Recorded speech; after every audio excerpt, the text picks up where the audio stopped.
Hey guys, welcome to the Homestead. So I hope that people who tune into this channel understand that I really am doing this because I want you to succeed.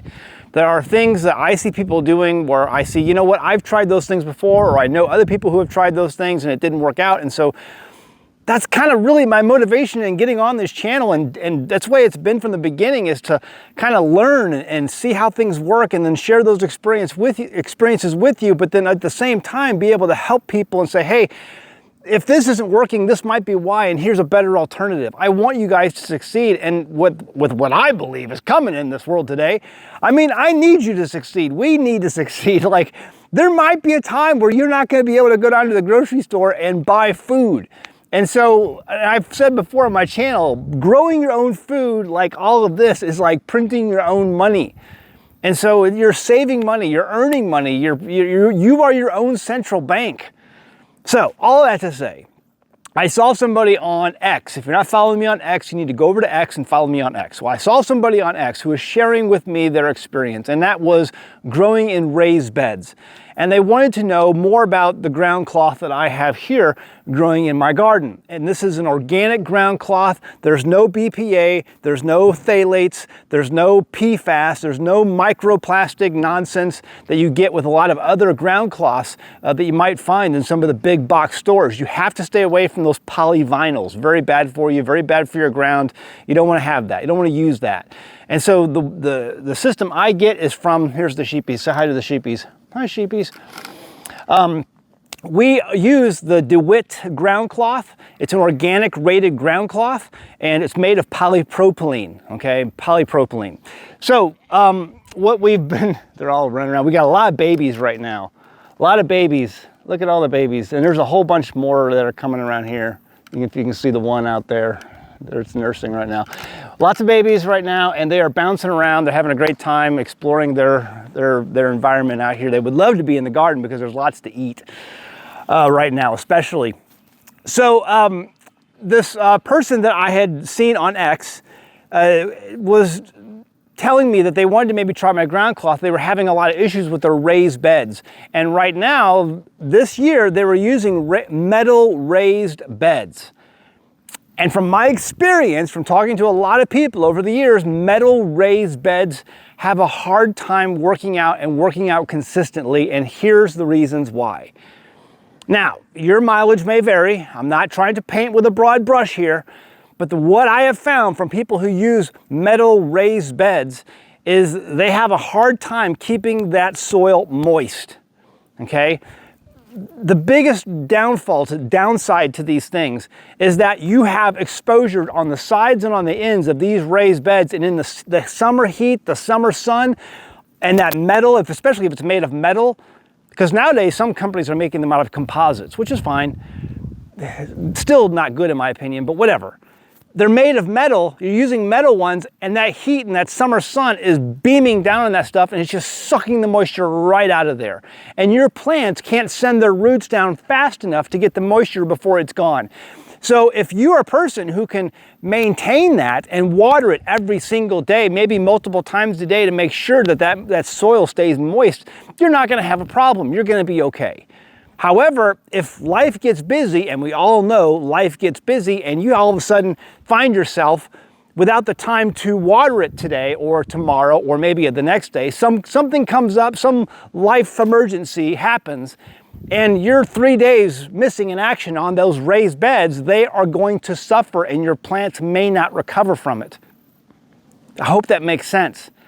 On the ground, you don't have to worry about that. It's really hard to suck the entire moisture out of the ground. You know, the only time the sun's beating down on it is from above. It's not beating down on it from the sides. It doesn't have heat exposure from the sides and on the ends like a raised bed does. Does that make sense?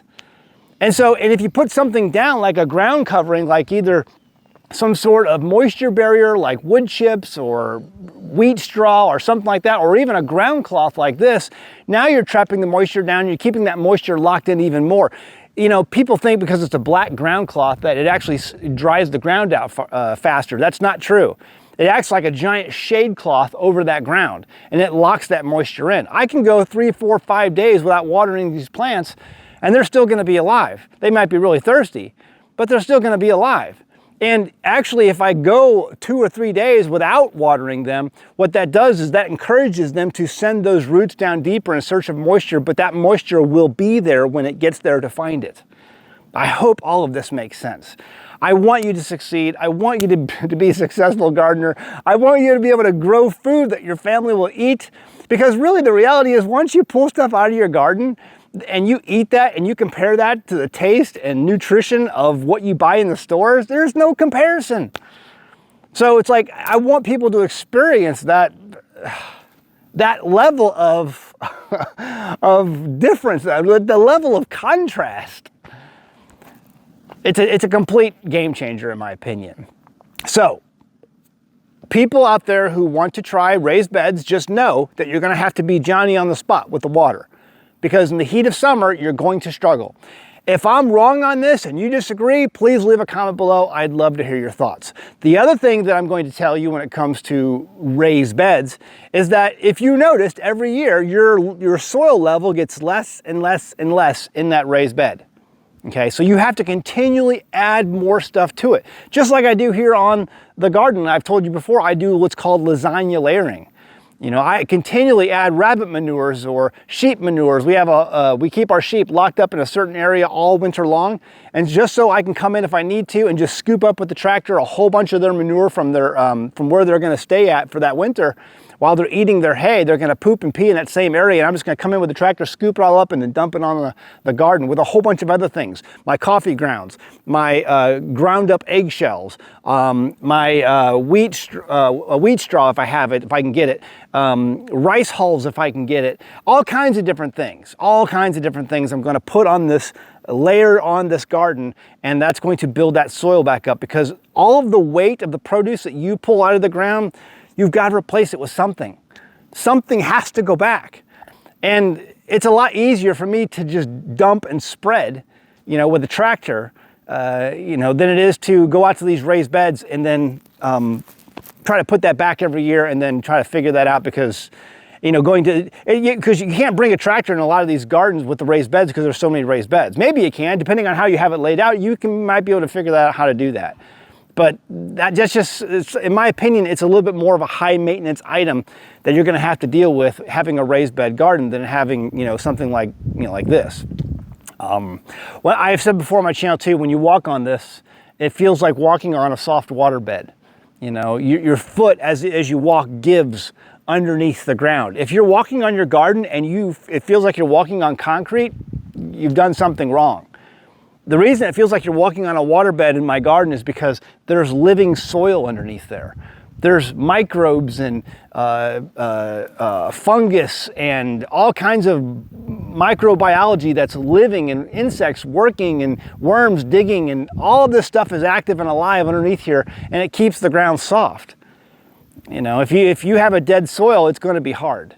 So anyway, that's something I wanted to talk about today because I saw this going on at Twitter, on X, and I wanted to address it and just give you my reasons why. People say, why don't you have raised beds? Well, there's why. I don't have raised beds because I think they're harder to maintain, and I know life gets busy, and if I forget to water, I don't want my plants all dying, you know, just within a 48-hour, 72-hour period of me letting that go. When you have raised beds, in my opinion, from what I've seen, just my experience, you can't miss out. You've got to be Johnny on the spot with the water.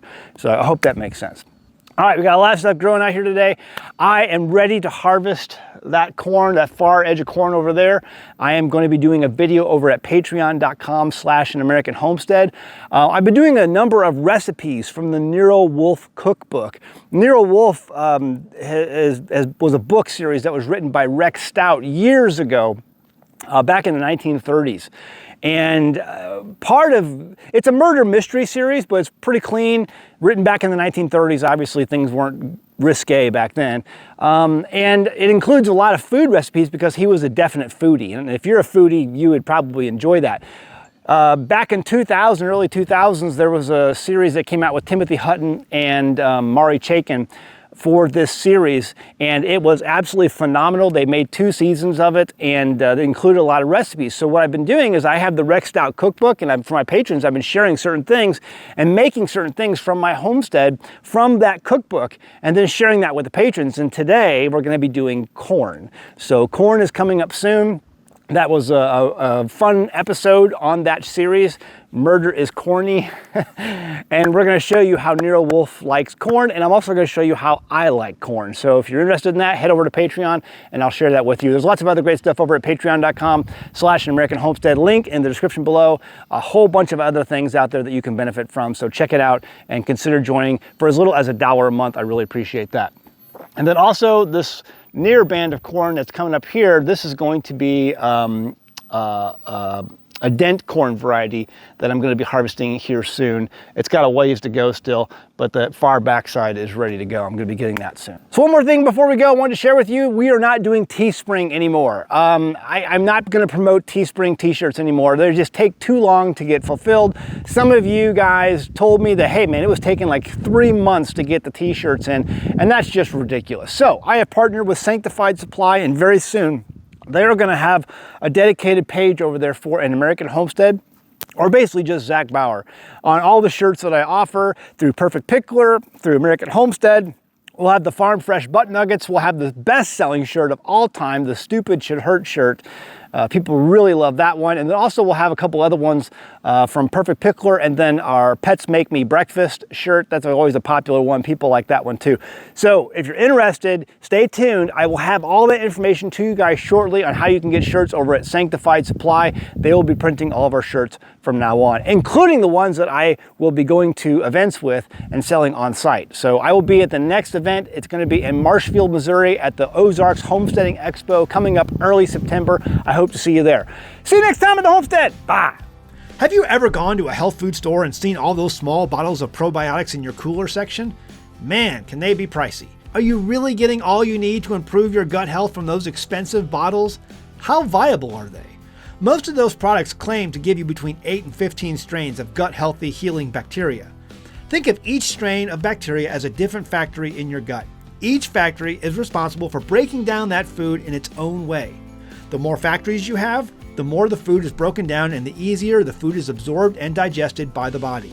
A 2018 study published by the National Library of Medicine shows that one fermented head of cabbage can produce up to 114 strains of beneficial bacteria. That's a lot more food factories than you're getting from that expensive pill bottle. And that's just cabbage. Imagine the probiotics when you add garlic, onions, pepper, and more to that ferment. PerfectPickler.com and its home fermentation kits provide you with everything you need to get started making your own gut-healthy food factories from the comfort of your own kitchen. PerfectPickler.com even provides a jam-packed recipe book with many of our kits. Visit PerfectPickler.com and start fermenting your own veggies to begin your journey to better gut health. That's PerfectPickler.com.